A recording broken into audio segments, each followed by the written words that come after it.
రాజీవ్ గారిది.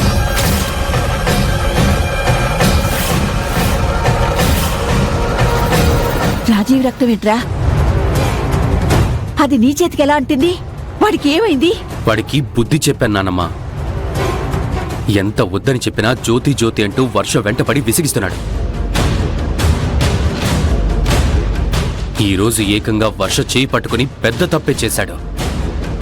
కంట్రోల్ చేసుకోలేక నేను వాడిని చితక్కొట్టాను నానమ్మా.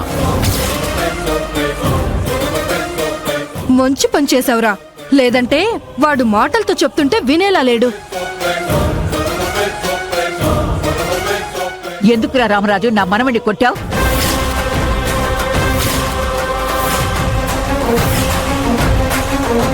అదేంటత్తయ్య, మనవడని అతన్ని వెనకేసుకొస్తున్నారు? అవును దుర్గా, వాడు నా మనవడేగా. వాడి మీద నాకు ప్రేమ లేకుండా ఎందుకుంటుంది?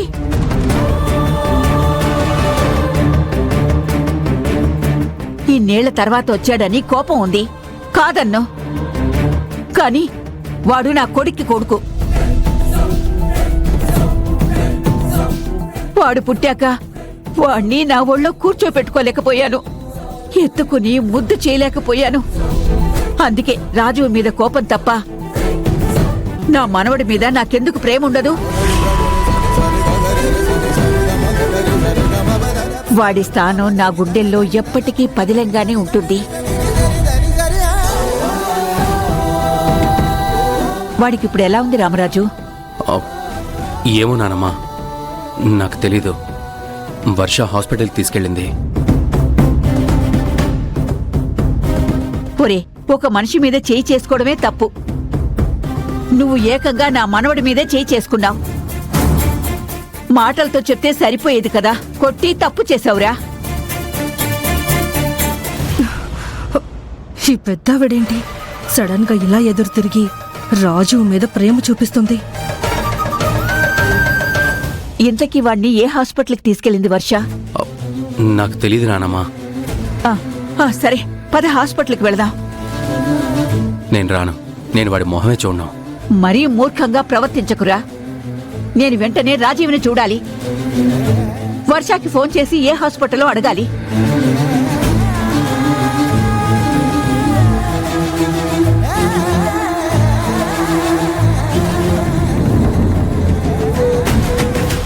ఏంట్రా సడన్ గా మీ నానమ్మకి మనవడి మీద అంత ప్రేమ పుట్టుకొచ్చింది? ఎంతైనా రక్త సంబంధం కదమ్మా. ఎంత వద్దనుకున్నా పాసం ఉంటుంది. ఆయన నేను గట్టిగానే బుద్ధి చెప్పాను. ఇక వాడు వర్షజోలికి రానే రాడు.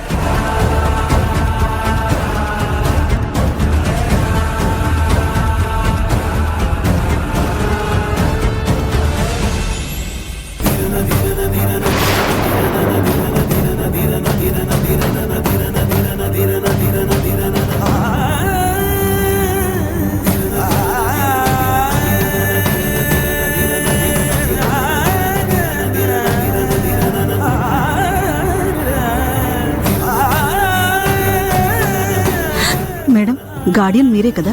ఈ పేపర్స్ పైన సంతకం పెట్టండి. నేను కాదు, ఆయన మదర్ వైఫ్ వస్తున్నారు, వాళ్ళు పెడతారు.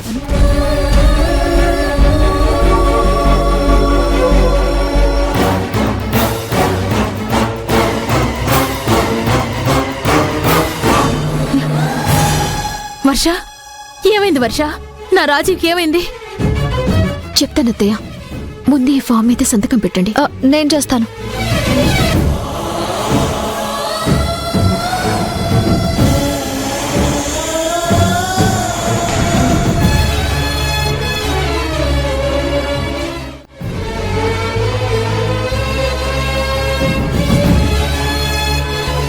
అసలు ఏమైందో చెప్పు వర్ష.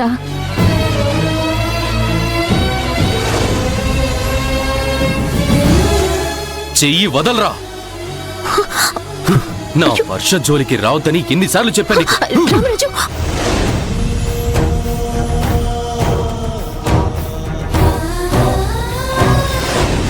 నువ్వు జ్యోతివని ఒప్పుకునే వరకు తన్నులు తింటూనే ఉంటాను.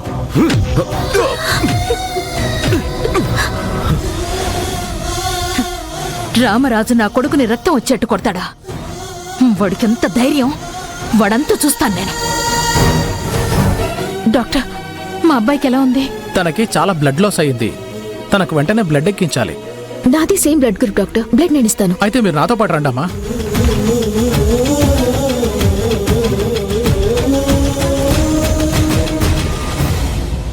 డాక్టర్ అసలు బ్లడ్ గ్రూప్ ఏంటనేది చెప్పలేదే. మరి రాజీవ్ బ్లడ్ గ్రూప్ తనకెలా తెలుసు?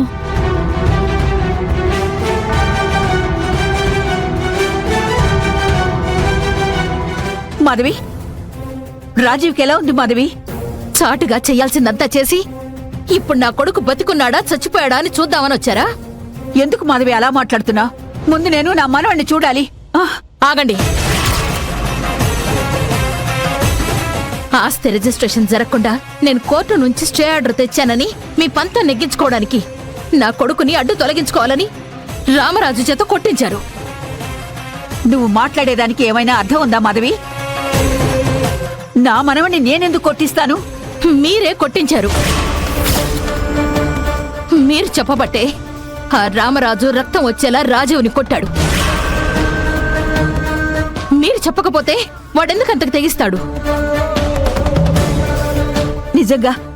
నిజంగా నాకేం తెలియదు మాధవి. వాడేదో ఆవేశంలో తప్పు చేశాడు. లేదత్తయ్య గారు, ఇన్నేళ్లు నేను మీ కొడుకుని దూరం చేశానని మనసులో పెట్టుకుని ఇప్పుడు మీరు నా కొడుకుని దూరం చేయడానికి పన్నాగం పన్నారు. నువ్వు నన్ను అపార్థం చేసుకుంటున్నావు మాధవి. వాడు నా కొడుక్కి కొడుకు. నేనెందుకు నా మనోడి మీద అంత కర్కశంగా ప్రవర్తిస్తాను? చేసిన తప్పుని కప్పిపుచ్చుకోకండి అత్తయ్య గారు. ఆ రామరాజుగాడు ప్రతిసారి నా కొడుకుని చులకన చేసి మాట్లాడడం, కాలర్ పట్టుకోవడం, అదంతా వర్ష పేరుతో సాకు మాత్రమే. వెనక ఉండి అదంతా చేయించింది అంతా మీరే. లేదు మాధవి, కావాలంటే నేను క్షమాపణ చెప్తాను. ఎవరికి కావాలండి మీ క్షమాపణ? నా భర్త హాస్పిటల్ పాలు కావడానికి కారణం మీరే. రామరాజును వదిలిపెట్టే ప్రసక్తే లేదు. మీరు పేరుకి పెద్ద మనిషి, 10 మందికి అండగా ఉండే మనసున్న మనిషి. చాటుమాటుగా చేసేవన్నీ ఇలాంటి కర్కశమైన పనులు. అమ్మా, ఏదైనా ఉంటే తర్వాత మాట్లాడుకుందాం. ముందు నా మనవణ్ణి నేను చూడాలి. ఒక్కసారి చూడనివ్వండి. చూడటానికి వీల్లేదు. వెళ్ళండి ఇక్కడి నుంచి. హాస్పిటల్లో ఏంటండి ఈ అరుపులు? ఏమన్నా ఉంటే ఇంట్లో చూసుకోండి. సరేనమ్మా, నేనే వెళ్ళిపోతాను.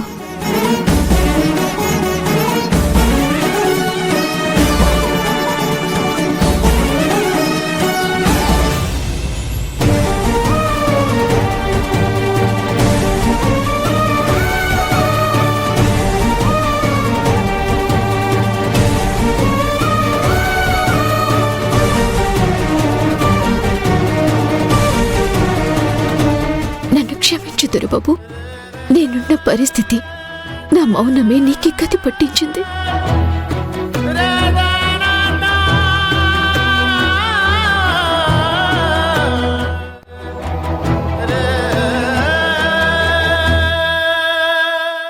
డాక్టర్, నా కొడుకుని ఎలాగైనా కాపాడండి డాక్టర్. Please doctor.